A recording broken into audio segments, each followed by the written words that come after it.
Good afternoon. Hi, how you doing? It is a sunny day here in London town. It's Friday. I've got that feeling.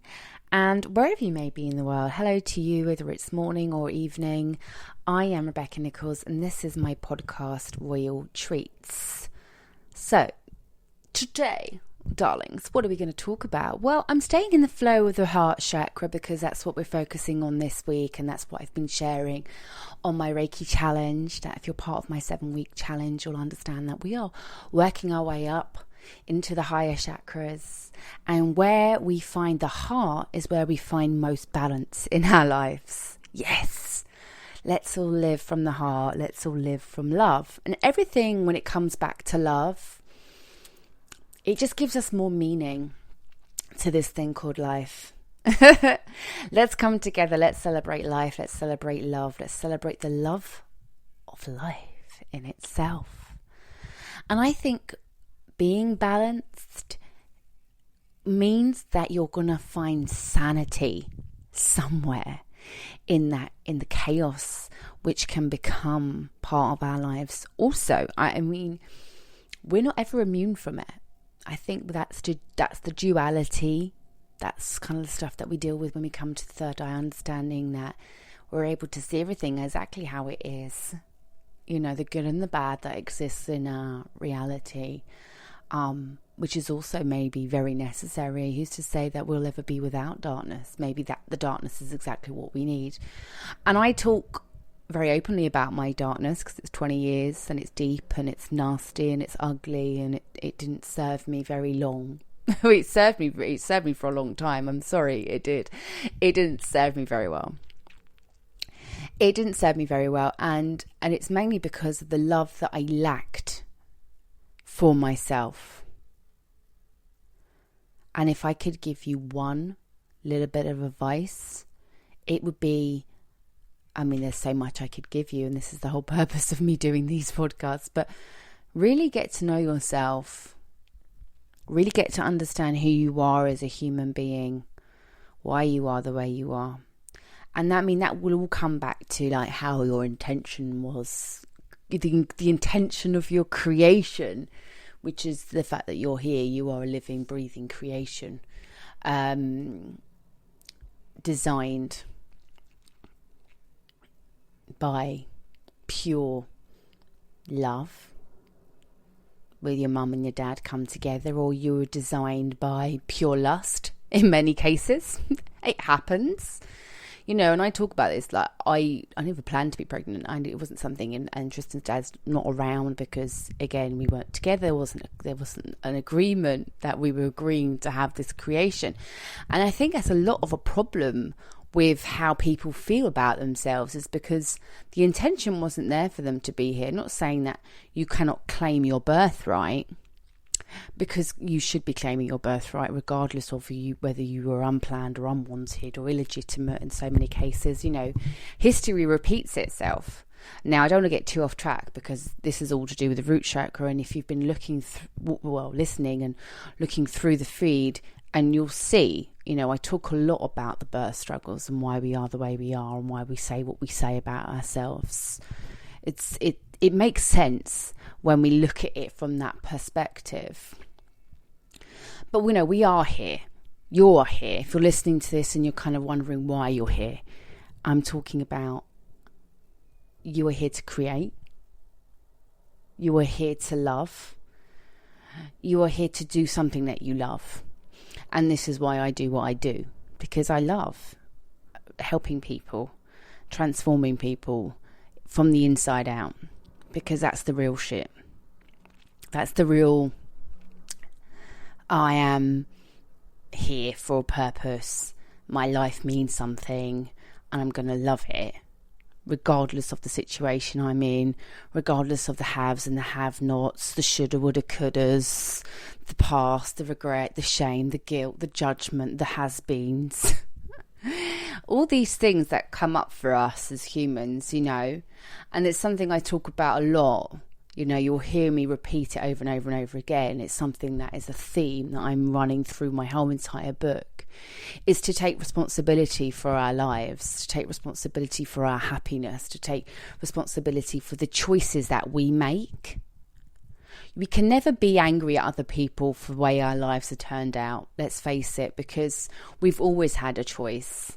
We've just chosen to follow and listen to others rather than to listen to ourselves.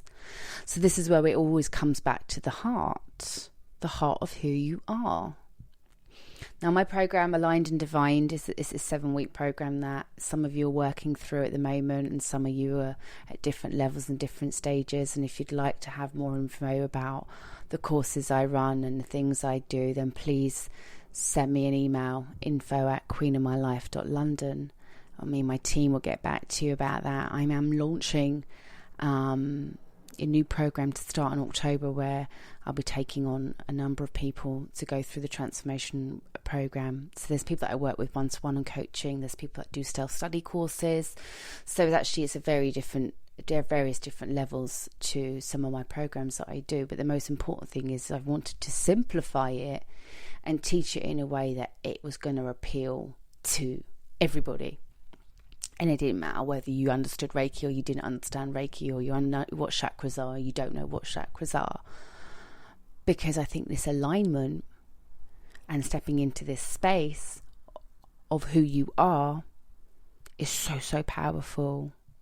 And it's life-changing for a lot of people, because a lot of people just are lost and confused and frustrated and don't know why they're here and what's it all about. Life doesn't have a meaning, and you'll hear me say that a lot. And that will confuse some people, and they'll be like, hang on a minute. Yeah, of course it has a meaning. But it only has a meaning because you give it meaning. So everyone's going to live this day very differently. I'm going to go and lay in the garden for a bit. I'm going to get my nails done. I'm going to practice some self-care today. Yes, I'm going to, go love myself a little bit. I've had a nice little lie in this morning. I'm not going to lie. There's days where I'm just kind of like very chilled and very relaxed and loving it. There's no pressure for me to do anything that I don't want to do or I should do or shouldn't do. I'm not looking at other people and then going, oh my God, they're doing that. I should be doing that too. This is where we're lost.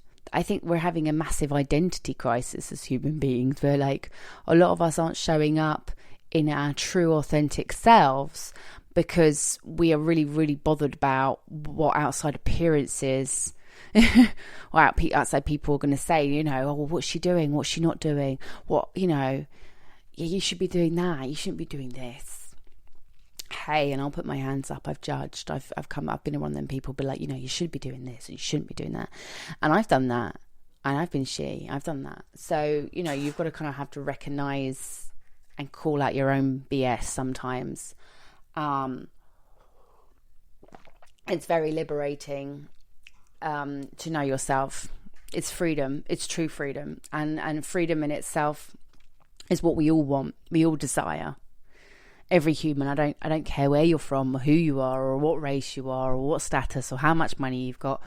It's so irrelevant to me. It just means nothing, because really and truly who you are as a being is all that matters. And it's taken me some time to get to this space. I share because I believe at 37, I don't know everything, but gone through what I've gone through and gone into this real deep self-realization for the past 3 years, coming back up the other side and kind of looking at my life and going, all right, it kind of went that way because it had to go that way. So whatever comes up for you in terms of your past and your regret and shame and your guilt and your grief, any sorrow, past relationships, things that have ended, things that didn't work out for you, and you're still sitting in that space of regret, you're going to really have to get to a place of letting it go, because it's not serving you anymore to carry that into every day. And this is the importance of letting it go every day and doing your Lord's prayers, or doing whatever you attitude of gratitude, or wherever it may be, where you're giving thanks to the day, or have your gratitude lists, or every day it's a process. Each day is a new day, a new chance to start again. Isn't that beautiful when you look at it like that? and living for today and just for today is that actually all that Reiki practices is just for today, is all that matters. Do not anger, do not respect your parents, earn an honest living, do enjoy life, just be joyful as much as you can. I mean, we can milk it as human beings, and I know we can milk it as human beings because I've done it. You start off your day 5 minutes, a 5-minute moment of your day or a moment of your day, and something bad happens. And depending on your attitude and how you deal with that, something bad happens. I mean, like, you could drop a boiling hot pot of coffee, or you could break a plate. I mean, I've done it. I mean, we all make mistakes. We're all humans. None of us are perfect. But you could take that moment and make it mean something. And, when someone says to you, "Oh, how was your day?" "Oh, you wouldn't believe what happened to me this morning." And that's it. It spirals out of control. It's like, big old rant. And I think we do want to get things off our chest sometimes when things go wrong. And it's good to share. But it's also not good to dwell on the sorrows and the woes, because we're just welcoming more. Misery likes misery, and it kind of welcomes it in, and it kind of says, "Come and sit down with me." So, yeah, I think we've got to move out of that headspace pretty quickly and shift so that we're not carrying all our burdens around with us all the time. We're constantly shedding our skin and letting it all go as much as possible, and looking forward and looking to a brighter days and new beginnings. And this is the beauty of the moon phase, is that it brings us, every month brings us new things and new intentions. And intention is everything. I talk about it all the time. I don't stop going on about it, but your intention is what's going to bring forth into your life, is from the intention of what you're doing with your life, with your space, with your time, with your energy, where you're giving, where you're taking. I think we've all got to be able to contribute to this life in a one way or another. We can't just be takers. And something I've had to come to realise as well. I've had that element in me before, where I was just very much of a taking. Although my heart was pure, I just thought that's what I was here to do. Get what you can from life, and that was my very younger attitude. Obviously, growing up and slightly maturing, that I look at life as a blessing, and that I can contribute to the world, and I want to be able to contribute to the world, and that's why I do what I do in terms of courses, books, coaching, and various other different things, that I can make the world a bit better place. So it is about connecting back to ourselves as humans, and through this connection and understanding of the knowledge of who we are, then we are able to have this alignment and go forth into the world and then create magic. Literally, abracadabra is I create what I speak, and it is that everything starts with a thought, which is then turned into word, spoken word, written word, made a contract, agreements. Things are then built, made, created, manifested, etc., etc. So that's the power of us, who we are as human beings. When we align with what we do in terms of what we love to do, i.e., let's find something that I'm really passionate about and pursue this as a career, my chosen field, or whatever. I took up Reiki 3 years ago. That was it. I just said, this is something that I need to share with the world, and I'm really passionate about this, and I ran for it. I just went. I didn't look back. And it's something that I get out of bed every day and I share with the world, because I actually see what a difference it's made to my life, and it's made to the people around me who I've shared with as well over my journey. So I'd love to connect with you more. Please let me know if I can help you or your sister. As I said, always here on hand to make people's lives that little bit better, and always just take time throughout your day to give thanks and to connect to yourself. Anyway, you're exactly where you're supposed to be. That's the most important thing. We always think we should be somewhere else. Actually, this present moment is a beautiful thing. Well, lots of love and light to you. I hope you have a great day wherever you may be. Take care. Bye.